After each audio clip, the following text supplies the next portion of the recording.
historic change as they debated the annual defense spending package. Then it got stripped out during closed-door negotiations. Support for the requirement has united unlikely political allies. Democratic Senator Kirsten Gillibrand from New York, a member of the Armed Services Committee, calls it a gender equality and a national defense issue. To say only men are needed in that moment of a national emergency is outrageous and obscene. Gillibrand says she's determined to get the law passed, whether that's through annual defense spending or a standalone bill. Republican Senator Joni Ernst from Iowa also backs the measure. The Army veteran says a draft is very unlikely, but women would be essential in any future conflict. She could also choose to serve in a cyber unit where she is sitting behind lines where she's safe, but certainly working to disrupt the enemy. All of these jobs are important. The call to include women in the selective service has picked up steam as women have expanded their footprint in the military. While congressional Democrats are largely united on the issue, Republicans are split. Republican Georgia Congresswoman Marjorie Taylor Greene said at a September meeting of the House Rules Committee that women would be unfairly disadvantaged if forced to fight.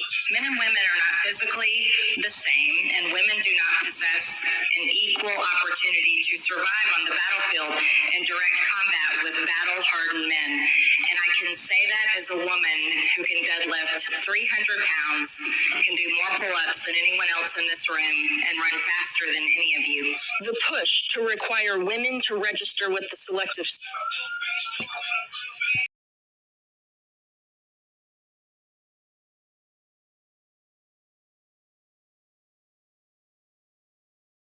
Hello. Welcome back to my channel. Oh, something that's misinterpreted.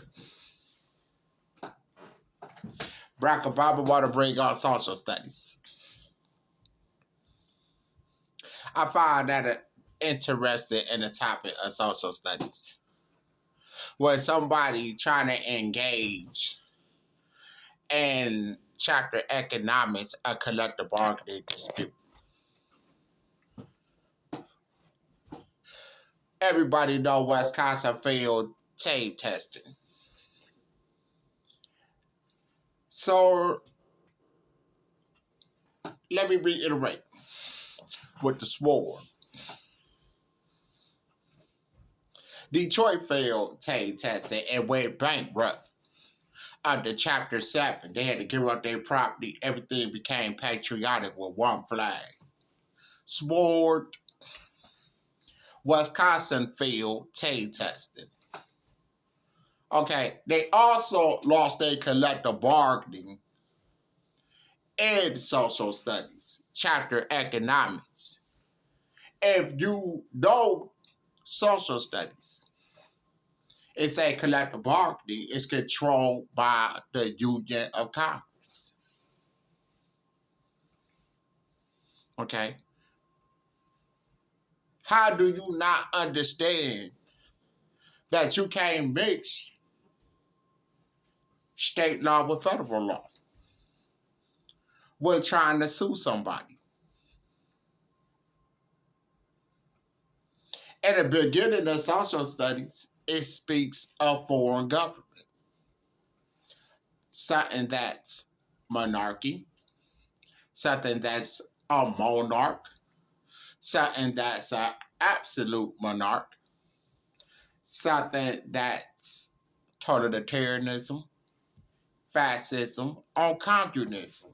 But we speak of U.S. foreign governments.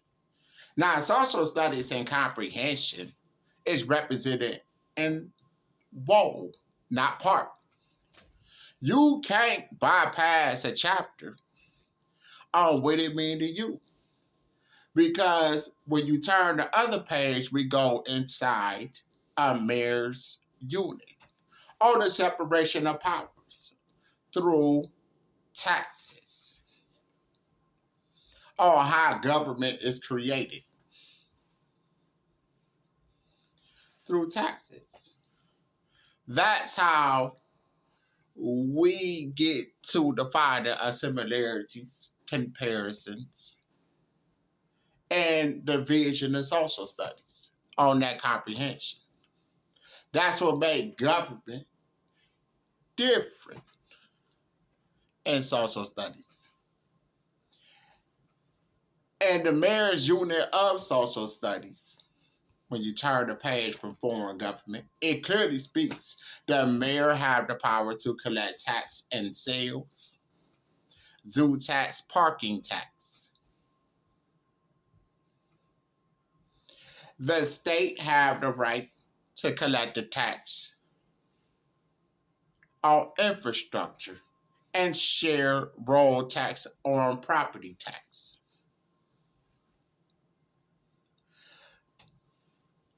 Throughout the tax collection, jobs being created in Medicare. The federal government, who was the head branch who coined the currency and made rules for the measures and weights, collects the Medicare tax. Also, the shared infrastructure postal road tax, including the incorporate tax, including the tariff tax when doing foreign trades, including the access tax of the sales of liquor in the store. Then we get to the judicial power, who rules on the laws that's created by Congress. For you not to know that state and federal law is separate in social studies, maybe you did deserve to fail TABE tested on that comprehension. Maybe you should never look them back in a book and cheated on your exams. Then know that federal government is the authority of state law through taxes and creating jobs and coining the weights and measures of currency.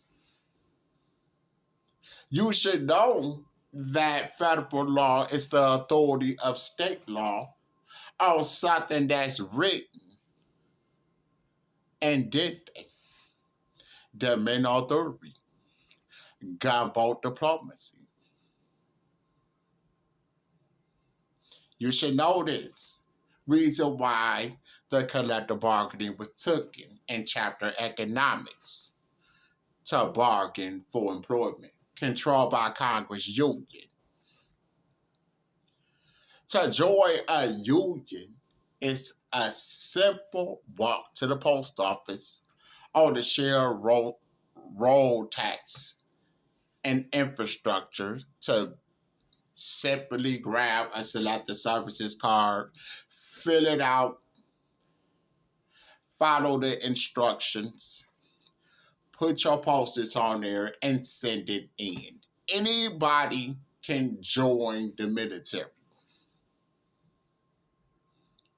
Those are your rights to become a citizen of the United States of America and be recognized and not private to the record. God bless the United States of America.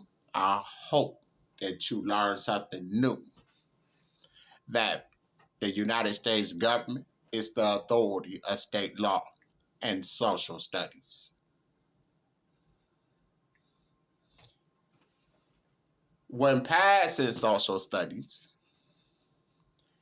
I request that you look at civics and learn why federal law is the authority of state law. When we first came over here long ago, and the voyage of 1492, October 12th, seizing gold and silver and controlling colonies. We was under the authority of the Articles of Confederation by Congress. They claimed it didn't work.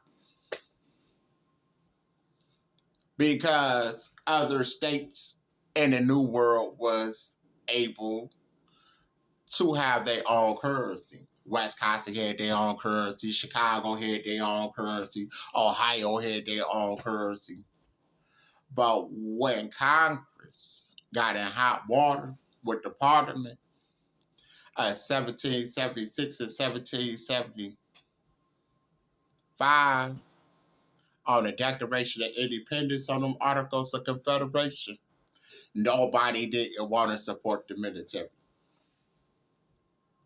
Nobody didn't want to use their last dollar to build up on our steel and iron to rule with an iron fist. To the point Congress went back to the table, 1787, and created the United States Constitution on a revision of the Articles of Confederation. 1790, Congress gave the Bill of Rights. That's known as the Ten Commandments. 1790. Wisconsin did become a state recognized to the Union until 1848. Congress made rules to the Declaration of Rights of States that you must have 10,000 people within your mayor's unit to be recognized as a free state. So again, every state inside the United States is under authority of the United States government. And again, you can't mix state law with federal law because federal law is the authority of state law. God bless America and have a nice day.